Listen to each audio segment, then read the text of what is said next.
besar setiamu di sepanjang hidupku.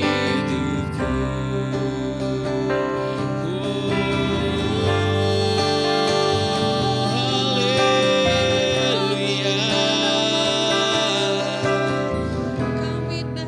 Besar setiamu Tuhan di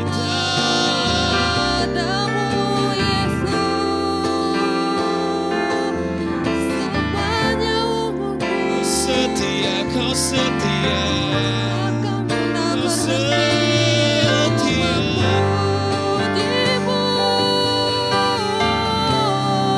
Terima kasih Tuhan, terima kasih Tuhan.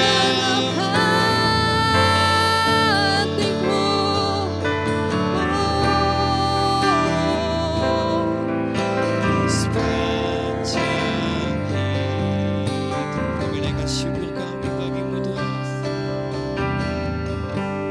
Ku naikkan syukurku buat hari yang kau beri.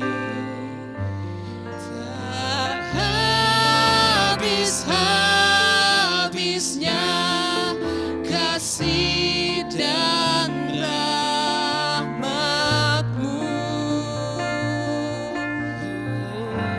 selalu baru dan tak pernah terlambat. Pertolongan-Mu besar setiamu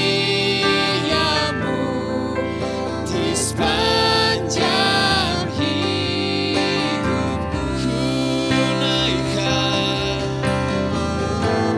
Ku naikkan syukurku buat hari yang kau beri.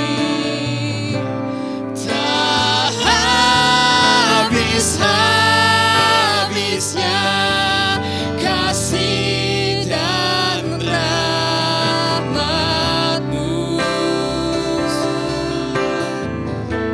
selalu baru dan tak pernah terlambat. Pertolongan-Mu besar setiamu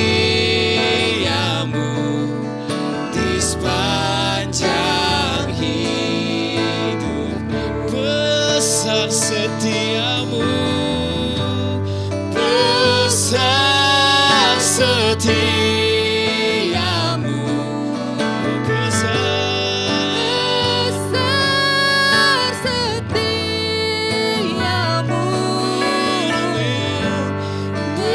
besar setiamu di sepanjang hidupku.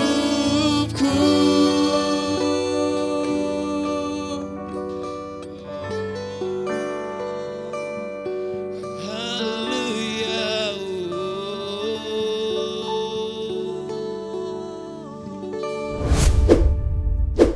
Shalom guys, balik lagi di acara Open Table episode yang ke-11 bersama saya Perisa Sitinjak, dan kita akan bahas tentang karakter Allah. Salah satunya aja yaitu pemurah. Nah, kalau kita mau menggambarkan tentang karakternya Allah, biasanya sulit karena cenderung lebih menakutkan. Tapi kali ini kita akan bahas bagaimana begitu luar biasanya Allah dan baiknya Tuhan buat kita semua. Ketika para penulis Alkitab merenungkan dan menuliskan tentang rahasia Allah ini, mereka menggambarkan karakter Allah dalam sebuah ayat. Keluaran 34 ayat 6. Tuhan Allah penuh belas kasihan dan pemurah, lambat marah, dan berlimpah dalam kasih setia dan kebenaran. Dan kita akan fokus pada kata kunci kedua, yaitu pemurah, atau dalam bahasa Inggris disebut gracious. Dalam bahasa Ibrani, kata kemurahan hati ini disebut dengan Hanun, yang terkait dengan kata benda Ibrani, hen. Kata hen ini dapat diterjemahkan sebagai kasih karunia, hadiah, pertolongan, dan berkat. Dan jika kita mempelajari bagaimana kata ini digunakan dalam seluruh bagian Alkitab, kita akan menemukan sesuatu yang menarik. Nah, arti lain dari kata hen adalah sangat menyenangkan atau disukai. Dalam kitab Mazmur, seorang penyair yang terampil dikatakan memiliki bibir yang hen. Artinya, sang penyair dapat membuat kata-kata yang indah yang menyenangkan. Nah, perhiasan yang terlihat indah dapat juga disebut dengan hen, karena menarik perhatian orang dan dapat dijadikan sebagai hadiah yang berharga.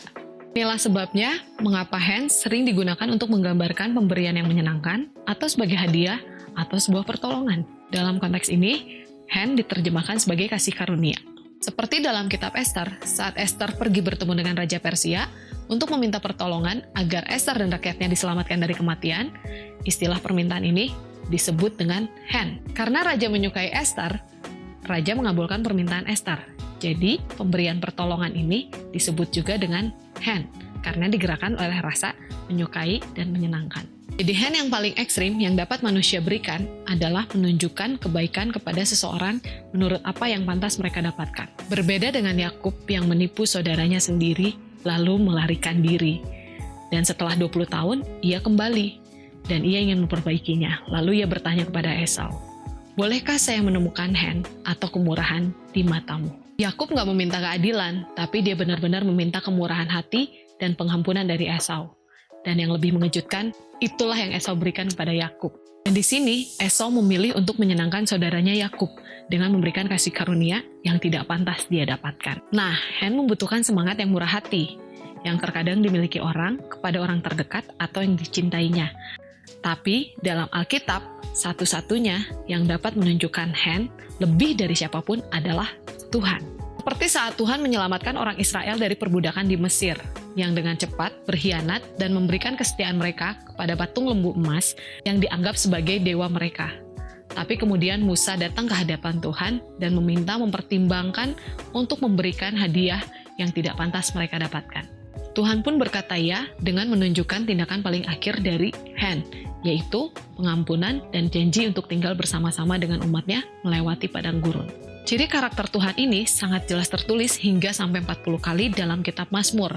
Orang-orang berteriak meminta hen Tuhan ketika mereka sakit, dalam bahaya, atau orang Israel berada dalam pengasingan. Para nabi Alkitabiah seperti Yesaya melihat hen Tuhan dari masa lalu ini. Dan dengan berani menyatakan bahwa suatu hari nanti Tuhan akan menunjukkan hen kepada setiap umatnya dan membebaskan mereka dan semua ciptaannya dari kematian dan kehancuran. Sekarang kita beralih ke penulis Perjanjian Baru, di mana mereka menggambarkan hen dalam bahasa Yunani dengan kata haris, yang artinya pemberian yang murah hati. Seperti ketika kita diperkenalkan kepada Yesus dalam Injil Yohanes. Kita diberitahu bahwa Yesus adalah haris Tuhan yang mulia yang menjadi manusia, yang diutus ke dunia orang-orang yang terperangkap dalam kegelapan dan kematian. Karena menurut Rasul Paulus, kita ini seperti orang mati yang hidup, yaitu di mana kondisi manusia ada dalam situasi kacau atas keputusan egois mereka sendiri. Tetapi, kata Paulus, Tuhan kita itu penuh dengan belas kasihan, dan dengan harisnya dia telah menyelamatkan kita. Paulus menceritakan bagaimana tentang kehidupan, kematian, dan kebangkitan Yesus yang ditawarkan sebagai anugerah hidup, atau biar mudah kita sebut juga dengan kasih karunia, yang lebih kuat dari sebuah kematian. Dan karena hal ini adalah pemberian, atau hadiah yang dilakukan seseorang hanyalah menerimanya. Jadi sekarang kita bisa melihat mengapa penulis begitu banyak berbicara tentang deskripsi karakter Allah yang pemurah melalui Alkitab. Ketika orang-orang mengakui kegagalannya dan meminta hen dari Tuhan, Tuhan merespon umatnya dengan konsisten dan murah hati.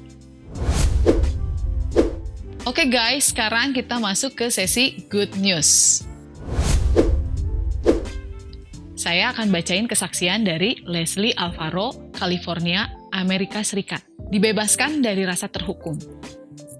Kata-kata ini tidak dapat mengungkapkan bagaimana kasih karunia Tuhan lewat buku Unmerited Favor dan Destined to Reign telah secara radikal mengubah kehidupan kekristenan saya. Saya belum pernah mendengar atau memahami tentang kasih karunia Tuhan sebelumnya. Sekarang saya dipenuhi dengan harapan, sukacita, damai, dan kegembiraan. Saya merasa hidup kembali. Saya telah dibebaskan dari penghukuman. Saya telah menjadi begitu putus asa dalam perjalanan Kristen saya. Merasa seperti gagal bagi Kristus. Saya sangat tertekan, saya bahkan berhenti membaca firman dan mulai kembali ke kebiasaan buruk. Saya berhenti pergi ke gereja, saya mengabaikan kesehatan saya dan mengakibatkan diabetes dan tekanan darah tinggi. Stres membuat saya mengalami gejala serangan jantung. Saya telah mengalami depresi selama bertahun-tahun dan hanya berdoa sesekali. Semua karena saya benar-benar percaya Tuhan hanya memperhatikan dan mengasihi mereka yang melakukan banyak pekerjaan untuk Dia. Alasan utama saya putus asa dan depresi adalah karena saya benar-benar merasa tidak layak akan kasih Tuhan. Hati saya selalu sakit, berharap dengan segenap keberadaan saya bahwa Dia memperhatikan dan mencintai saya. Aku mengharapkan cinta Tuhan. Tapi sekarang, saya telah berpindah dari kematian ke hidup. Tuhan mencintaiku sepanjang waktu, dan selalu begitu. Betapa menyedihkan bahwa saya membutuhkan waktu 18 tahun untuk memahami hal ini. Namun saya sangat terharu dan bersemangat karena sekarang akhirnya saya mengerti. Saya tidak lagi di bawah hukum. Saya tidak perlu lagi mempercayai kebohongan iblis atau yang menurut saya merupakan kutukan dari Tuhan. Tuhan mencintai aku meskipun aku tidak sempurna. Hati saya hancur selama 18 tahun karena saya telah diajar bahwa saya tidak pernah bisa menyenangkan Dia. Saya sangat senang akhirnya mengetahui bahwa ini tidak pernah benar. Namun, hati saya berduka bagi mereka yang masih berada dalam ikatan mental dan keputusasaan yang sama dengan saya. Jadi, saya telah memutuskan bahwa saya akan mengajarkan kasih karunia Tuhan selama sisa hidup saya. Dunia perlu mendengar pesan kasih karunia yang berharga dan tak ternilai ini. Haleluya! Pesan kasih karunia telah menyelamatkan hidup saya. Aku mati, tapi sekarang aku hidup. Roh Kudus yang berharga memberikan kesaksian bahwa ajaran tentang kasih karunia adalah benar dan dari hatinya kepada hati kita. Jadi, tidak peduli apa yang orang lain katakan, tidak ada seorang pun di dunia ini yang dapat meyakinkan saya bahwa mengajar kasih karunia itu salah. Tahun lalu di bulan Oktober, penglihatan saya mulai bermasalah yang disebabkan oleh diabetes. Saya telah menjalani 3 operasi dan para dokter telah menunda pekerjaan saya selama 11 bulan untuk sembuh. Tuhan mengatakan kepada saya di awal waktu saya tidak bekerja bahwa Dia akan menjaga mata saya jika saya menjaga hubungan saya dengannya. Jadi 11 bulan terakhir ini saya telah menghabiskan waktu membaca firman dan membaca buku. Penglihatan di mata kiri saya sangat kabur dan penglihatan di mata kanan saya sangat gelap atau karena dokter percaya retina terlepas lagi. Tetapi Tuhan sangat luar biasa, sehingga mata kiri saya dapat membaca dengan jelas dan sempurna.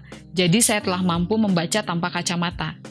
Setelah memahami tentang kasih karunia, saya memutuskan untuk tidak lagi menjalani 3 operasi lagi yang para dokter ingin saya lakukan. Saya memilih untuk beristirahat dengan tenang di pelukan kasih Tuhan saat saya menunggu dengan sabar manifestasi kesembuhan yang telah saya terima ketika juru selamat saya mati untuk saya. Selama ini saya percaya saya tidak sembuh karena saya tidak memiliki cukup iman. Kebohongan musuh lainnya terungkap. Haleluya! Saya memuji Tuhan dan berterima kasih kepadanya atas ajaran yang mengubah hidup saya. Kesaksian ini menceritakan tentang bagaimana pengertian akan kasih karunia Tuhan dapat memanifestasikan hal-hal yang baik dalam hidup kita dan mengubahkan kehidupan kita secara pribadi. Oke, sekian Good News hari ini. Dan buat teman-teman yang terberkati dengan acara Open Tebel ini, boleh share ke teman-teman lainnya. Jangan lupa like video ini, subscribe channel ini, dan God bless you, Tuhan Yesus sayang kalian.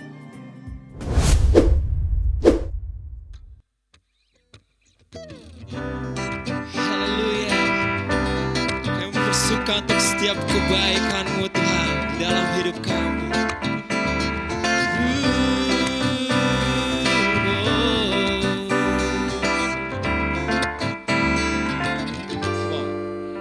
Ku kan bersuka karena kebaikan-Mu dalam hadirat Tuhan. Ku akan bersuka, ku kan bernyanyi puji kebesaran-Mu dan hatiku bersuka karena Tuhan. Ku kan bersuka karena kebaikan-Mu dalam hadirat Tuhan. Ku akan bersuka, ku kan bernyanyi puji kebesaran-Mu dan hatiku bersuka karena Tuhan. Selamat yang baru bagi bagiku setiap hari, anugerahnya limpah bagiku. Dia ganti duka dengan sukacita, dan kain kabungku digantikan tarian. Haleluya, dan hatiku bersuka. Haleluya.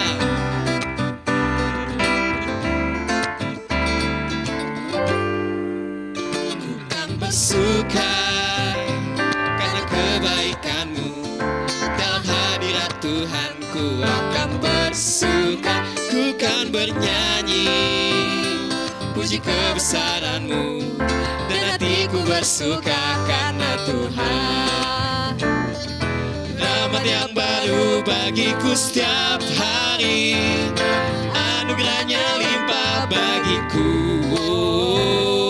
Dia ganti duka dengan sukacita, dan kain kabungku digantikan tarian. Haleluya, dan hatiku bersuka. Rahmat yang baru bagiku setiap hari, anugerahnya limpah bagiku. Dia ganti duka dengan sukacita, dan kain kabungku digantikan tarian. Haleluya, dan hatiku bersuka.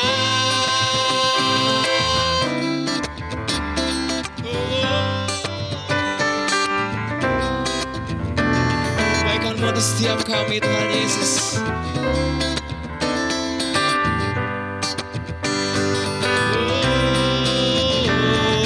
Rahmat yang baru bagiku setiap hari, anugerahnya limpah bagiku.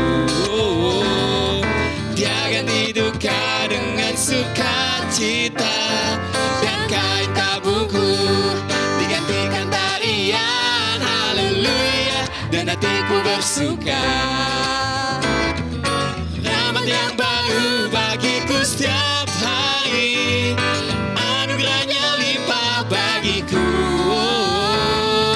Dia ganti duka dengan sukacita, dan kain kabungku digantikan tarian. Haleluya, dan hatiku bersuka.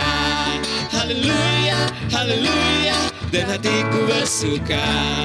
Haleluya, haleluya, dan hatiku bersuka.